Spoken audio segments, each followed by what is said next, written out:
The Endocrine Disruption Exchange, known as TedX, is a U.S.-based nonprofit organization founded in 2003 by environmental health analyst Dr. Theo Colborn. At TedX, we compile and disseminate scientific evidence on the health and environmental damage caused by low-level exposure to chemicals that affect our hormone or endocrine system, known as endocrine disruptors. To understand endocrine disruption, you must first know a little about the endocrine system. The endocrine system is involved in every stage of life, including conception, development in the womb and throughout early life, puberty, adulthood, and aging. It orchestrates development and growth, reproduction, intelligence and behavior, metabolism, immune function, and much more. The endocrine system works through hormones such as estrogens, androgens, and thyroid hormones, also brain, metabolic, and immune system hormones, and many other signaling molecules in the body. The Endocrine Society defines an endocrine disruptor as an exogenous chemical, meaning from outside the body, or a mixture of chemicals that can interfere with any aspect of hormone action. The health effects of endocrine disruptors were first recognized in the late 1980s. Through an extensive review of the scientific literature, Dr. Colborn identified numerous problems among the fish and wildlife living in and around the North American Great Lakes. In this chart, you see that bald eagles, beluga whales, Chinook salmon, herring gulls, snapping turtles, and many other species had reproductive abnormalities, birth defects in their offspring, and overall population decline. None of the birds or fish examined had normal thyroid glands. Other findings included weakened eggshells, male birds with female organs, and parents abandoning their nests. These effects are all disruptions of hormonal systems. At the same time, studies were being conducted on the children of pregnant women who had eaten large quantities of contaminated fish from the Great Lakes. The children with higher levels of PCBs in their umbilical cords weighed less and had poor cognitive function at age 4. At age 11, they were more impulsive, had lower IQ scores, poor attention, memory, and reading comprehension.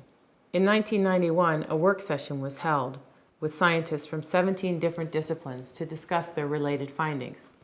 It included wildlife biologists, anthropologists, endocrinologists, toxicologists, and more. The book published as a result of this meeting described the profound consequences of environmental endocrine disruptors on animals, fish, wildlife, and humans. It was at this meeting that the word endocrine disruption was first used. Most of the endocrine disruptors we know of are made from the byproducts of extracting, processing, and burning fossil fuels, including coal, oil, and natural gas. Chemicals derived from these byproducts are components of flame retardants, food additives, pesticides, plastics, dyes, preservatives, and more. They are found in our homes, schools, and workplaces, food and food packaging, toys, clothing, cosmetics, sunscreens, medical supplies, electronics, furniture, cleaning products, building materials. The list goes on. We eat, drink, and touch endocrine-disrupting chemicals every day. They are in our soil, our water, and the very air we breathe. Some remain in our bodies and accumulate over time. Others are metabolized and excreted quickly, but they are so prevalent at any time they can be measured in nearly everyone tested. They've been found in people's blood, urine, stool, saliva, tears, and perspiration. They are even found in human placenta, amniotic fluid, and umbilical cord blood. Concentrations are typically higher in children than in adults. Chemicals that affect the endocrine system are particularly troublesome because hormones act at very low levels in the body. Thus, chemicals in the environment acting on the hormone system can cause detrimental effects at extremely low levels. Most concerning are chemicals that have effects within the range that humans are exposed to them. In addition, because hormones control how our bodies develop, prenatal and early childhood exposure to endocrine disruptors can have permanent changes in how we develop and function. By the time we are born, our future health has been programmed in part by our womb environment. Environment is the key word. Genetic inheritance cannot explain the relatively recent and dramatic increases in many disorders which have been shown to be endocrine-related. These include autism, ADHD, asthma, obesity and diabetes, Parkinson's and Alzheimer's disease, thyroid disorders, infertility, many types of cancer, and more. The increasing incidence of these conditions coincides with the introduction of modern synthetic chemicals in our world, and there is now scientific evidence to support the hypothesis that these conditions are in part the result of exposure to endocrine-disrupting chemicals. As part of our mission, TedX has compiled thousands of scientific studies on the endocrine effects of different chemicals. Over the years, many people, including policymakers and chemical safety regulators, have asked us for a validated list of endocrine-disrupting chemicals. A few years ago, we began to develop such a list. Our goal was to create a list of chemicals with one or more published, accessible, primary scientific studies demonstrating effects on the endocrine system. The initial list was released in 2011. We recently upgraded it and added sources and uses for each chemical, which makes it a much more useful and informative resource. There are nearly 1,000 chemicals on the list, and many more will be added in the near future. This list of 1,000 chemicals is just the tip of the iceberg.